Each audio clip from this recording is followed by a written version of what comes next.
କାନ ଖୋଲି ଶୁଣନ୍ତୁ, ଏହି ଦେବତା ପ୍ରତିଦିନ ରାତି ବାଜିଲେ ଆପଣଙ୍କ ଘରକୁ ଆସନ୍ତି ଆପଣଙ୍କଠାରୁ ଗୋଟିଏ ଜିନିଷ ମାଗୁଛନ୍ତି। ଯଦି ଆପଣ ଏମାନଙ୍କୁ ଏହି ଜିନିଷ ନ ଦିଅନ୍ତି, ତେବେ ଆପଣଙ୍କ ପୂରା ପରିବାରକୁ ମାଟିରେ ମିଶାଇ ଦେବେ। ଆପଣଙ୍କୁ ଜାଣି ଆଶ୍ଚର୍ଯ୍ୟ ଲାଗିବ ଯେ ଗତ ବର୍ଷ ଧରି ଏହି ଦେବତା ପ୍ରତିଦିନ ଅଧାରାତିରେ ଆପଣଙ୍କ ଘରକୁ ଆସୁଛନ୍ତି ଆପଣଙ୍କୁ କିଛି ସଂକେତ ଦେବାକୁ ଚାହୁଁଛନ୍ତି, କିନ୍ତୁ ଆପଣ ବୁଝିପାରୁନାହାନ୍ତି। ସାଙ୍ଗମାନେ, ଏହି ଦେବତା ହିଁ ଗତ କିଛି ବର୍ଷ ମଧ୍ୟରେ ଆପଣଙ୍କୁ ଅନେକ ଥର ମୃତ୍ୟୁ ମୁଖରୁ ବାହାର କରିଛନ୍ତି। ଯେତେବେଳେ ଶନିଙ୍କ 7.5ରେ ଆପଣ ସବୁକିଛି ହରାଇଥିଲେ, ସେତେବେଳେ ଏହି ଦେବତା ହିଁ ଆପଣଙ୍କ ହାତ ଧରିଥିଲେ। ଅନେକ ଥର ଆପଣ ମରୁ ମରୁ ବଞ୍ଚିଛନ୍ତି।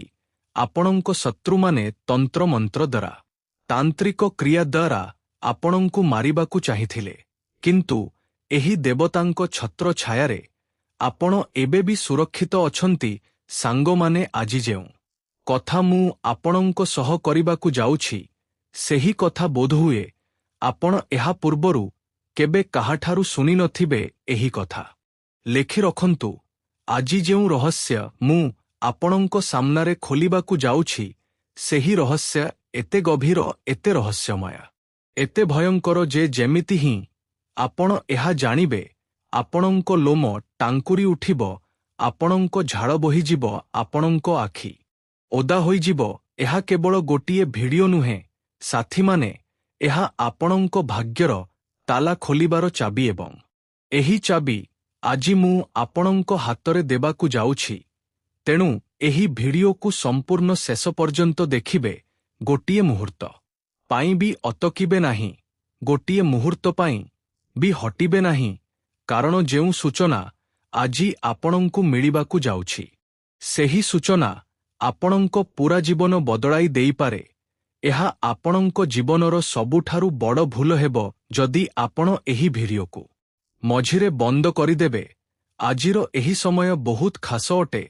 ଆଜିର ଏହି ମୁହୂର୍ତ୍ତ ବହୁତ ଗୁରୁତ୍ୱପୂର୍ଣ୍ଣ ଅଟେ, କାରଣ ଏହା ଶ୍ରାବଣର ପବିତ୍ର ମାସ ଚାଲିଛି, ଏବଂ ଏହି ଶ୍ରାବଣ ମାସରେ ବ୍ରହ୍ମାଣ୍ଡର ସମସ୍ତ ଦିବ୍ୟଶକ୍ତି ଜାଗ୍ରତ ହୋଇଯାଆନ୍ତି। ଦେବୀ ଦେବତା ନିଜ ଭକ୍ତଙ୍କ ପାଖକୁ ଆସିଯାଆନ୍ତି। କିନ୍ତୁ ସାଥୀମାନେ, ଖୁସି ଖବର ପୂର୍ବରୁ ଏକ ଏମିତି କଥା ଅଛି ଯାହା ଆପଣଙ୍କୁ ଜାଣିବା ନିହାତି ଜରୁରୀ। ଏକ ଏମିତି ରହସ୍ୟ ଅଛି ଯାହା ଗତ ବର୍ଷ ଧରି ଆପଣଙ୍କଠାରୁ ଲୁଚି ରହିଥିଲା। ଏକ ଏମିତି ସତ ଅଛି ଯାହା ଆପଣଙ୍କୁ ଆଶ୍ଚର୍ଯ୍ୟ କରିଦେବ, ବ୍ୟସ୍ତ କରିଦେବ, କିନ୍ତୁ ସାଥୀ ସାଥୀ ଆପଣଙ୍କ ଆଖି ମଧ୍ୟ ଖୋଲିଦେବ। ଏବଂ ଯେତେବେଳେ ଆପଣଙ୍କ ଆଖି ଖୋଲିବ, ତେବେ ଆପଣ ବୁଝିଯିବେ କି କାହିଁକି ଆପଣଙ୍କ ଜୀବନରେ ଏଯାଏଁ ଏତେ ଅସୁବିଧା ଆସିଲା, କାହିଁକି ଏତେ ସଙ୍କଟ ଆସିଲା, କାହିଁକି ଏତେ ଅଦୃଶ୍ୟ ବାଧା ଆସିଲା। ସବୁକିଛି ଆଜି ଏହି ଭିଡିଓରେ ସ୍ପଷ୍ଟ ହୋଇଯିବ। ବସ ମୋ ସାଥିରେ ରୁହନ୍ତୁ। ସବୁଠାରୁ ପ୍ରଥମେ ଭିଡିଓକୁ ଲାଇକ୍ କରିଦିଅନ୍ତୁ।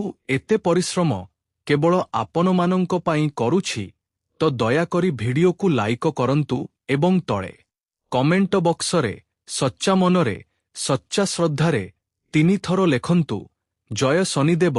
ହଁ ସାଥୀମାନେ, କମେଣ୍ଟ ବକ୍ସରେ ଜୟ ଶନିଦେବ 3 ଥର ନିଶ୍ଚୟ ଲେଖିବେ, କାରଣ ଆଜି ଯେଉଁ କଥା ମୁଁ କହିବାକୁ ଯାଉଛି, ତାପରେ ଆପଣ ନିଜେ ଏହା ଅନୁଭବ କରିବେ କି ଶନିଦେବଙ୍କ ନାମ ନେବା କେତେ ଜରୁରୀ ଅଟେ। କ'ଣ ଆପଣଙ୍କ ସାଥିରେ ବି ଏମିତି ହେଉଛି? କ'ଣ ଆପଣଙ୍କ ଜୀବନରେ କେବେ ଏମିତି ଲାଗିଛି କି ସବୁକିଛି ଠିକ ଚାଲିଛି, କିନ୍ତୁ ପୁଣି ହଠାତ୍ କୌଣସି ଅଦୃଶ୍ୟ ଶକ୍ତି ଆପଣଙ୍କୁ ପଛକୁ ଟାଣି ନେଉଛି? କ'ଣ ଆପଣ କେବେ ଅନୁଭବ କରିଛନ୍ତି କି ଆପଣ ଆଗକୁ ବଢ଼ିବାକୁ ଚାହୁଁଛନ୍ତି, କିନ୍ତୁ କୌଣସି ଅଜଣା ବନ୍ଧନ ଆପଣଙ୍କ ଗୋଡ଼ରେ ଜଞ୍ଜିର ପରି ବନ୍ଧା ହୋଇଛି? କ'ଣ ଆପଣଙ୍କୁ କେବେ ଏମିତି ଲାଗିଛି କି ଆପଣ ଯାହା ବି କରନ୍ତି, ସେଥିରେ କୌଣସି ନା କୌଣସି ବାଧା ଆସିଯାଏ? କ'ଣ ଆପଣ କେବେ ରାତିର ଅନ୍ଧାରରେ ଏକାକୀ ବସି ଭାବିଛନ୍ତି କି ଶେଷରେ ମୋ ସାଥିରେ ଏମିତି କାହିଁକି ହେଉଛି? ଶେଷରେ ମୋ ପରିଶ୍ରମର ଫଳ କାହିଁକି ମିଳୁନାହିଁ? ଶେଷରେ ମୋ ଭାଗ୍ୟ କାହିଁକି ବଦଳୁନାହିଁ? କ'ଣ ଆପଣଙ୍କ ମୁଣ୍ଡରେ ଏହି ପ୍ରଶ୍ନ ଆସୁଛି?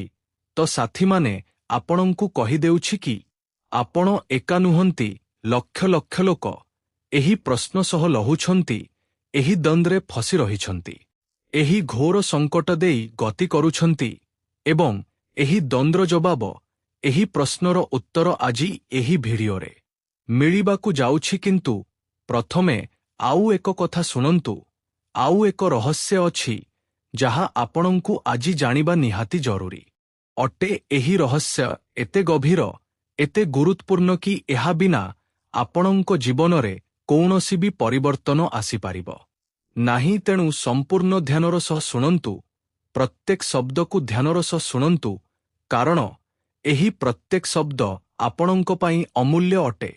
ଏହି ପ୍ରତ୍ୟେକ ଶବ୍ଦ ଆପଣଙ୍କ ଜୀବନରେ ଏକ ନୂଆ ଆଲୋକ ନେଇ ଆସିବାକୁ ଯାଉଛି। ସାଥୀମାନେ, ଗତ ବର୍ଷ ଧରି ଏକ ଏମିତି ଘଟଣା ଘଟୁଛି ଯାହା ଆପଣ ଦେଖିପାରି ନାହାନ୍ତି। ଏକ ଏମିତି ସତ୍ୟତା ଅଛି ଯାହା ଆପଣଙ୍କଠାରୁ ଲୁଚି ରହିଥିଲା। ଏକ ଏମିତି ତଥ୍ୟ ଅଛି ଯାହାକୁ ଜାଣି ଆପଣ ଆଶ୍ଚର୍ଯ୍ୟ ହୋଇଯିବେ। ହଁ, ଗତ ବର୍ଷ ଧରି ପ୍ରତି ରାତି ଠିକ ରାତି ବାଜିଲେ ଜଣେ ଦେବତା ଆପଣଙ୍କ ଘରକୁ ଆସନ୍ତି। ପ୍ରତି ରାତି ବିନା ବାଧାରେ, ବିନା ଗୋଟିଏ ଦିନ ବି ଛାଡ଼ି ପ୍ରତିଦିନ ରାତି ବାଜିଲେ, ଯେତେବେଳେ ଆପଣ ଗଭୀର ନିଦରେ ଶୋଇଥାନ୍ତି, ଯେତେବେଳେ ଆପଣଙ୍କ ପୂରା ପରିବାର ଶୋଇ ଥାଏ, ଯେତେବେଳେ ପୂରା ଦୁନିଆ ପାଇଁ ରାତିର ଅନ୍ଧାର ଖେଳି ଯାଇଥାଏ, ସେତେବେଳେ ଏହି ଦେବତା ଆପଣଙ୍କ ଘରର ଦୁଆର ପାର କରି ଭିତରକୁ ଆସନ୍ତି ଏବଂ ଆପଣଙ୍କଠାରୁ ଗୋଟିଏ ଜିନିଷ ମାଗନ୍ତି, କେବଳ ଗୋଟିଏ ଜିନିଷ। କିନ୍ତୁ ଆପଣ ଅଛନ୍ତି କି ବୁଝି ହିଁ ପାରିନାହାନ୍ତି, ଆପଣ ଅଛନ୍ତି କି ଜାଣି ହିଁ ପାରିନାହାନ୍ତି, ଆପଣ ଅଛନ୍ତି କି ଦେଖି ହିଁ ପାରିନାହାନ୍ତି। ଏହି ଦେବତା ବାରମ୍ବାର ଆସନ୍ତି, ବାରମ୍ବାର ସଙ୍କେତ ଦିଅନ୍ତି, ବାରମ୍ବାର ଆପଣଙ୍କଠାରୁ କିଛି ମାଗନ୍ତି। କିନ୍ତୁ ସାଥୀମାନେ, ଆପଣ ଅଜଣା ହୋଇ ରହିଲେ ଏବଂ ଏହି ଅଜଣାପଣ କାରଣରୁ, ଏହି ଅଜ୍ଞାନତା କାରଣରୁ ଏହି ଦେବତା ରାଗିଗଲେ ଏବଂ ଯେତେବେଳେ ଏହି ଦେବତା ରାଗନ୍ତି, ତ ସାଥୀମାନେ ବୁଝି ନିଅନ୍ତୁ କି ତୋଫାନ ଆସିବା ପୂର୍ବର ଶାନ୍ତି ଥାଏ, ବିନାଶ ଆସିବା ପୂର୍ବର ସଙ୍କେତ ଥାଏ, ମହାସଙ୍କଟର ଆରମ୍ଭ ଥାଏ। ଏବଂ ସାଥୀମାନେ, ଏହି କଥା ଶେଷ ସୁଯୋଗ ଅଟେ। ସାବଧାନ, ଯଦି ଆପଣ ଏବେ ବି ଏହି ଦେବତାଙ୍କୁ ଚିହ୍ନି ନାହାନ୍ତି, ଯଦି ଆପଣ ଏବେ ବି ଏମାନଙ୍କ କଥା ଶୁଣି ନାହାନ୍ତି, ଯଦି ଆପଣ ଏବେ ବି ସେହି ଗୋଟିଏ ଜିନିଷ ଦେଇନାହାନ୍ତି ଯାହା ଏହି ଦେବତା ମାଗୁଛନ୍ତି, ତ ସାଥୀମାନେ, ଆପଣଙ୍କ ପୂରା ପରିବାରକୁ, ଆପଣଙ୍କ ଘରକୁ, ଆପଣଙ୍କ ଭାଗ୍ୟକୁ ମାଟିରେ ମିଶାଇ ଦିଆଯିବ। ଏହା ମୋର ଧମକ ନୁହେଁ, ଏହା ସେହି ଦିବ୍ୟ ଶକ୍ତିର ସଙ୍କେତ ଯିଏ ଗତ 9 ବର୍ଷ ଧରି ଆପଣଙ୍କୁ ସଚେତନ କରିବାକୁ ଚେଷ୍ଟା କରୁଛି। କିନ୍ତୁ ସାଥୀମାନେ, ଆଉ ଗୋଟିଏ କଥା ଅଛି ଯାହା ଆପଣଙ୍କୁ ଜାଣିବା ଉଚିତ। ଏହି ଦେବତା ହିଁ ଗତ କେତେ ବର୍ଷରେ ଆପଣଙ୍କୁ ଅନେକ ଥର ମୃତ୍ୟୁ ମୁଖରୁ ବାହାର କରିଛନ୍ତି। ହଁ ସାଥୀମାନେ, ଯେତେବେଳେ ଶନିଙ୍କ 7.5ର ଭୟଙ୍କର ପ୍ରହାର ଆପଣଙ୍କ ଉପରେ ହେଉଥିଲା, ଯେତେବେଳେ ଶନିଙ୍କ 7.5ର ଘାତକ ମାଡ଼ରେ ଆପଣଙ୍କ ସବୁକିଛି ବିଖରି ଯାଇଥିଲା, ଯେତେବେଳେ ଆପଣ ସବୁକିଛି ହରାଇଥିଲେ, ସେତେବେଳେ ଏହି ଦେବତା ହିଁ ଆପଣଙ୍କ ହାତ ଧରିଥିଲେ।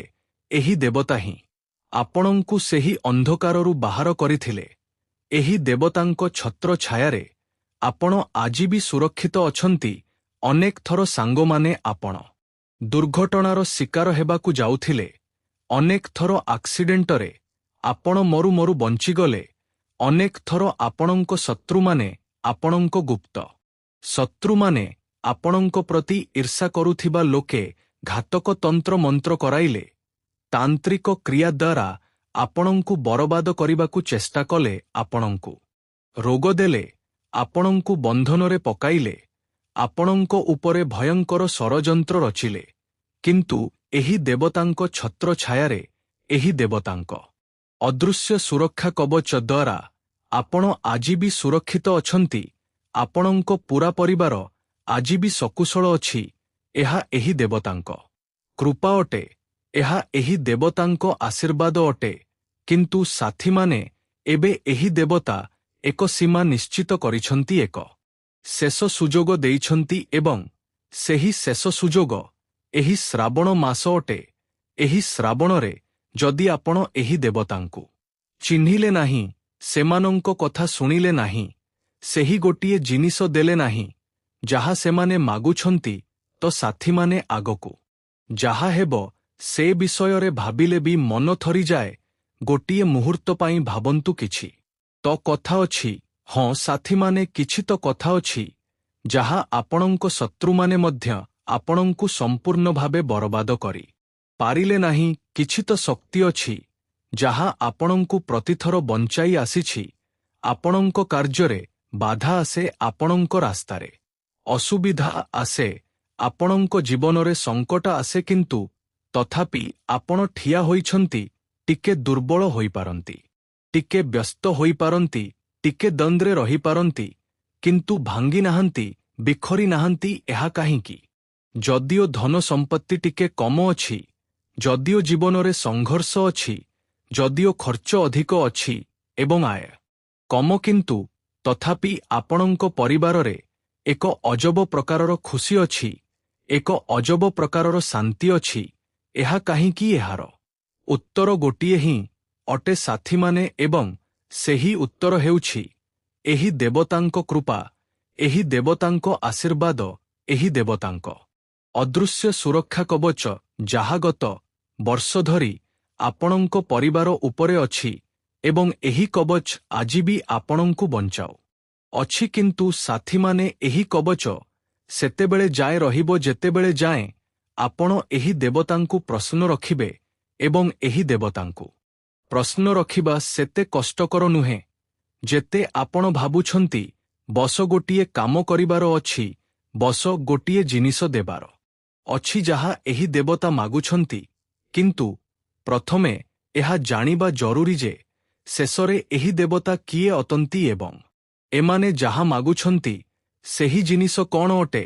ଏହି ରହସ୍ୟ ଆଜି ଏହି ଭିଡିଓରେ ଖୋଲିବ। ବସ ଟିକେ ଆହୁରି ଧୈର୍ଯ୍ୟ ରଖନ୍ତୁ, ଟିକେ ଆହୁରି ମୋ ସାଥିରେ ରୁହନ୍ତୁ, କାରଣ ତରବରରେ ଯଦି ଆପଣ ଏହି ଭିଡିଓ ବନ୍ଦ କରିଦେବେ ତ ଆପଣଙ୍କ ହାତରୁ ସେହି ସୂଚନା ବାହାରିଯିବ ଯାହାକୁ ପାଇବା ପାଇଁ ଲୋକେ ଲକ୍ଷ ଲକ୍ଷ ଟଙ୍କା ଖର୍ଚ୍ଚ କରନ୍ତି। ସାଥୀମାନେ, ଏହି ଶ୍ରାବଣ ମାସରେ ଆଉ ଏକ ବଡ଼ ଖୁସି ଖବର ଅଛି, ଏବଂ ଏହି ଖୁସି ଖବର ଏତେ ବଡ଼ ଯେ ପୁରା ଦୁନିଆ ଆପଣଙ୍କ ପାଦ ଚାଟିବାକୁ ଯାଉଛି। ଭୁଲ ସାଥୀମାନେ, ଏହା ଅଟେ କି ଆମେ ଘରେ ସକାରାତ୍ମକ ପରିବେଶ ରଖୁନାହିଁ। ଘରେ ପାଟିତୁଣ୍ଡ ହୁଏ, ଘରେ ଲଭେଇ ଝଗଡ଼ା ହୁଏ, ଘରେ ନକାରାତ୍ମକ କଥାବାର୍ତ୍ତା ହୁଏ, ଏବଂ ଏହି ନକାରାତ୍ମକ ବାତାବରଣରେ ଦେବୀ ଦେବତା ଗୋଟିଏ ମୁହୂର୍ତ୍ତ ବି ତିଷ୍ଠି ପାରନ୍ତି ନାହିଁ। ପଞ୍ଚମ ଭୁଲ ସାଥୀମାନେ, ଏହା ଅଟେ କି ଆମେ ପଡ଼ୋଶୀମାନଙ୍କ ଉପରେ, ସମ୍ପର୍କୀୟମାନଙ୍କ ଉପରେ ଧ୍ୟାନ ଦେଉନାହିଁ। ଆମକୁ ଜଣା ପଡ଼େ ନାହିଁ କି କେହି ଈର୍ଷାଳୁ, କେହି ଷଡ଼ଯନ୍ତ୍ରକାରୀ, କେହି ଗୁପ୍ତ ଶତ୍ରୁ ଆମ ଘରକୁ ଆସି କୌଣସି ତାନ୍ତ୍ରିକ ଜିନିଷ ତ ଛାଡ଼ି ନାହାନ୍ତି, କୌଣସି ତନ୍ତ୍ରମନ୍ତ୍ର କରାଯାଇଥିବା କୌଣସି ଜିନିଷ ତ ରଖିଦେଇ ନାହାନ୍ତି, କୌଣସି ଖରାପ ନଜର ଥିବା କୌଣସି ସାମଗ୍ରୀ ତ ଛାଡ଼ି ନାହାନ୍ତି। ଏହା ବହୁତ ବଡ଼ ଭୁଲ ଅଟେ ସାଥୀମାନେ। ଏହା ଉପରେ ଧ୍ୟାନ ଦେବା ବହୁତ ଜରୁରୀ ଅଟେ ସାଥୀମାନେ। ଏବେ ଆସେ ସବୁଠାରୁ ଗୁରୁତ୍ୱପୂର୍ଣ୍ଣ ଅଂଶ, ସେହି ଅଂଶ ଯାହା ପାଇଁ ଆପଣ ଏତେ ସମୟରୁ ଅପେକ୍ଷା କରିଥିଲେ, ସେହି ରହସ୍ୟ ଯାହା ଏବେ ଖୋଲିବାକୁ ଯାଉଛି, ସେହି ସତ ଯାହା ଏବେ ସାମ୍ନାକୁ ଆସିବାକୁ ଯାଉଛି।